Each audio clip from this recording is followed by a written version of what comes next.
think we should end it on that note. I need to go and throw up.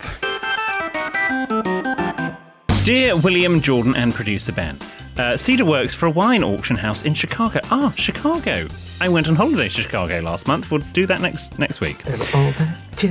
And I really enjoy listening to the podcast while appraising wine cellar inventories, which is extremely tedious despite how it sounds. I hope she's talking about the wine cellar inventories, not our podcast. My question for you is the following. What is the correct etiquette regarding holding or not holding one's wine glass while a server or sommelier is pouring wine? I'm often pouring at events and frequently find myself nearly or actually spilling wine on someone's jeans, shoes, tablecloth, floor, etc.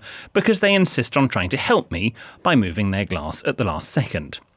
This only gets worse as the event goes on. Personally, I would prefer everyone just to leave their glasses on the table while I pour, or if standing, just hold it upright. Do not try to tilt it or move it. But actually, what is the correct etiquette in these situations? Please help wine lovers everywhere and keep me from having to apologise for any more spills that are not my fault. Much love from Chicago, Cedar. Thank you, Cedar. I'd say, just ask him politely. Just say, I'll pour. Can you just keep it on the table because I'll end up getting it all over you. I think it's she's from America. Yeah. So do it with an accent. Hey, man. Have a nice day. Hey, I'm just going to pour this frickin' wine. Can you keep your glass on the table, sir? Thanks, man. High five, Calabunga. 4 more years. It's just how they talk in Chicago. Yeah, so that's how I do it. But a top tip, if you didn't already know this, Cedar, to stop drippage. Cedar. Is when you're pouring the wine, just twist it. Yeah, she works in a wine cellar inventory, so I suspect she might know that. What's your advice? She or they, actually. I don't actually know your gender, Cedar, so we'll call you they. What's your advice for them? My advice is, yes, the guests shouldn't really be touching their glasses. They can just leave them on the table, let you do your thing. Okay. Obviously, if you are standing up at a drinks reception, they can hold it from the top of the stem. That's fine. Not the bottom of the stem, and definitely not from the bowl. But if you're seated at a table, then just leave the glass, whether it's a wine glass or anything else, or even, obviously if it's a wine glass like this, you just throw it.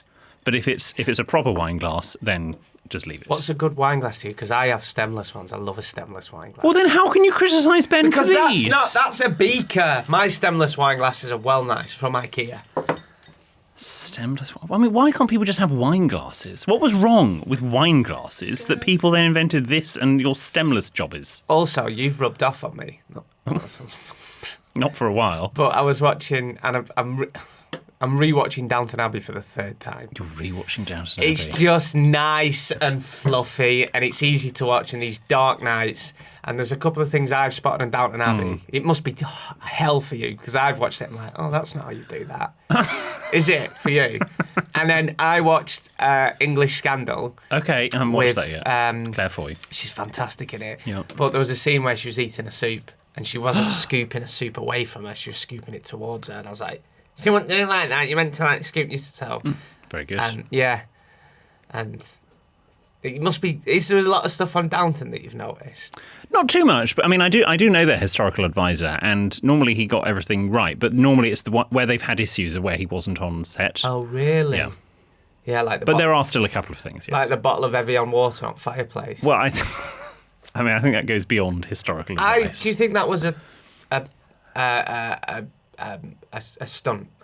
Who knows? Stunt, Potentially, it got loads. Got lots of pickup, didn't it? Yeah. Do you want to explain it for those that weren't aware of it? For one of the press promo shots for Downton Abbey, towards the end of the series, one of the series, there was a picture of Lord Grantham and Lady Grantham.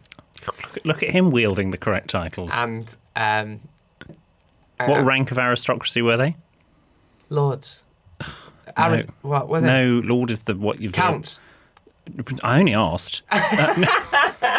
Earl. Which, I mean, is the equivalent of a count in Europe, but yes, an is Earl. An Earl like... Earl and Countess. Earl's just below royal, isn't it? No, so it goes Duke, Oh. Marquis, Earl. What's a Marquis? This is the sort of accessible TikTok content that you want. It goes Duke, Marquis, Earl, Viscount, Baron. Viscount, they're biscuits at me nowadays. Yeah. Anyway, so there's a picture of them both, and there's a bottle of Evian water on fireplace. I can do the best impression of him now. Of Lord Grantham? I love it when he Oh, barks do and it! loses and goes, "How dare you! In my house! How dare you? This is my estate. Sounds a bit like your dad. How very... Yes, you can speak to Lady Gordon. And, right, didn't notice this. Yeah. How camp is Carson? Oh, yeah, he's His quite campers are all pink tents. It's not even the things he says, it's his eye rolls. He's like, certainly, my lord. I didn't realise, is he? You're funny. Anyway. I love it.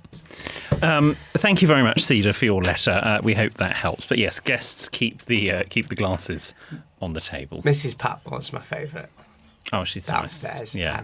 And Maggie Smith is my favourite upstairs. Yeah. She, as the series goes on, her lines just get brilliant. Yeah. She went, the other episode, actually, what's a weekend? What is a weekend? Yeah. Are you clumsy when you pour wine for other people? Oh, I spilt wine all over the country, love. Here, there and everywhere. I think, again, I don't think many people know this, but I do love a good red wine. You do? Not keen so much on white. I'll have certain white wines. Jordan loves something full-bodied and pressed against his lips.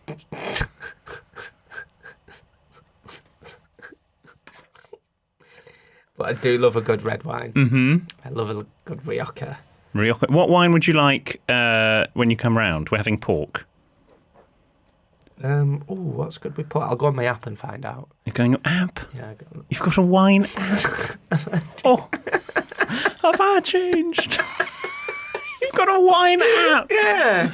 Oh, So bless you your can cotton take pictures socks. of it. I do like a good red wine. I do. Right. I like a good rosé now. I never used to. No, we 'Cause don't do that. Rosé to me used to be like Echo Falls, but you get a real pale rosé. Have I changed? But I'll think of a good one. Let me know. Pork tenderloin. That's what we're having. I'm not over keen on pork, but anyway. You haven't had my pork yet. Not since Monica.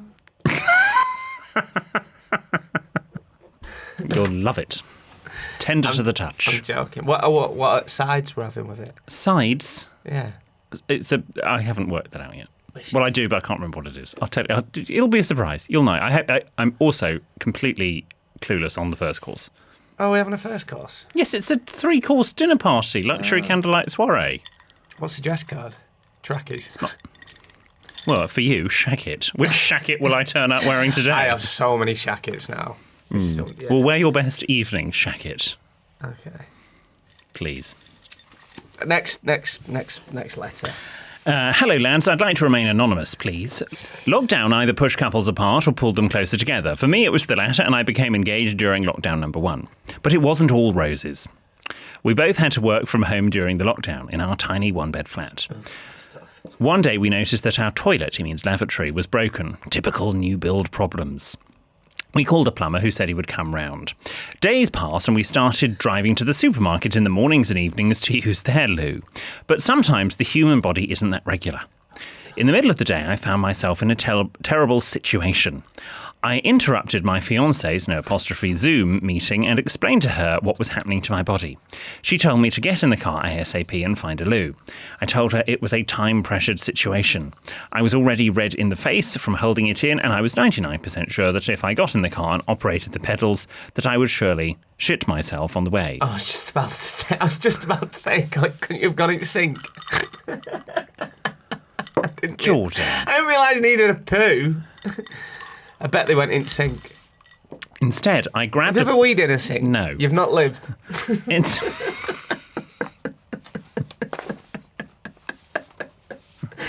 Me either. Instead, I grabbed a bag for life from the kitchen behind her and ran to the bathroom. She followed, screaming at the top of her lungs, "You cannot shit in a bag, you disgusting bitch," over and over again, whilst our windows were wide open and our neighbours outside.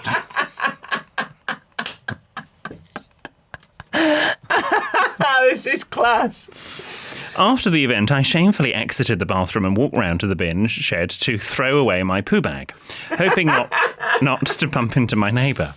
Her face was horrified as she watched me walk down the stairs with a bag full of my own shit. My fiancé has never looked at me the same way again. I understand that. She says it should be kept a secret. Well, it's safe between us. But now she has the ability to blackmail with it. I'll tell my mother that you shat in a bag. This is... Should I tell her family before the wedding in case it comes out on the day? How can I make her look at me in the same light again? Will we ever move past this? And should I check on the plumber? It has been 18 months now and he never came over to fix our loo. So he's still shitting in bags? Well, Anonymous, I seriously hope you have fixed your own loo. Did I ever tell you the story about the time someone mysteriously pooed in a shoebox? Yes. Yes, I've told that story. It was your brother. This is a great story and an even better story, Anonymous, to bring up on the wedding. No, you can't! Yes! You can imagine going, right, thanks all for coming today. The bridesmaids look beautiful, blah, blah, blah, blah, blah. I didn't think this day was going to happen because during the first lockdown, I actually shit in a bag. And so, my now wife... So-and-so. There. I mean, learn her It's name. a funny... You can imagine everyone... I'd love that story. At your sort of wedding, can I just break it to you that my wedding, we're not having any of that? I told I can't say what wedding it was, actually. No, I'll give the... Basically, I told a great story at a wedding when I was doing my best man speech about the time my friend got caught masturbating by the window cleaner. I think you've told this story on our podcast. In year And you 10. might have said his name. Year 10. But you'll have to go back and listen. G and Divas if you want to know who. I just love some of the things you write down on your pieces of paper. Jordan's just written year 10 and drawn a cow round it. I don't know why. Just Google, don't I? Like, I'd say it, yeah. Bless you. Stop fiddling. What's your advice? Your girlfriend can't hold this over you, Anonymous. There must be a story you've got about her. So if she says, because my older brother used to say to Yeah. Oh, my that's older the brother point. used to say to me, "I'll tell all your mates you wet the bed." When I was younger, And you would say? I'll tell everyone about the time you cried because Dad didn't get your pork pie. That's a true story. What a northern story. That's a true story. That's a true story. We were. My dad didn't buy me a pork That's what we used to say. We were travelling and we were in car and my dad went into the garage and he was like, "Do you want a drink?" Hang on, Ryan, he's your older brother. Yeah, I know. So how old was he? About 12, 13. And you cry at 12 or 13 because you don't have a pork pie? Exactly. And we got in car and my dad got in and he didn't get him pork pie. She started crying. And now he's a paratrooper. That's a paratrooper. Wow.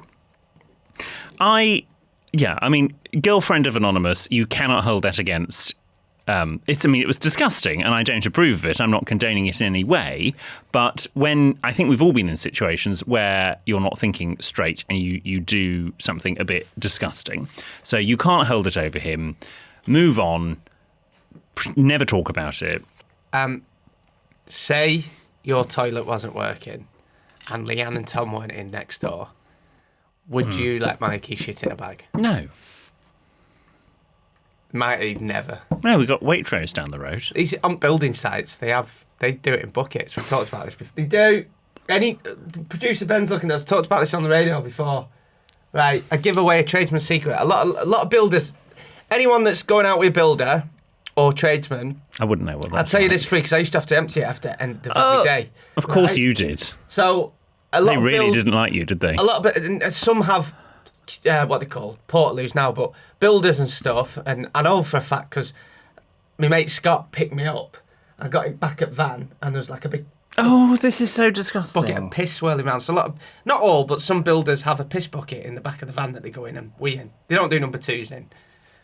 But yeah, I used to have to empty that when I was a builder back in the day. Yeah, I remember once. Oh, this is horrible. I don't know if you'll appreciate this, Dean Divas.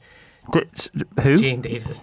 I remember once I didn't empty the piss bucket over the weekend. And we got there on Monday, and my boss went mad at me, and it was like full to top, and it had a skin on it.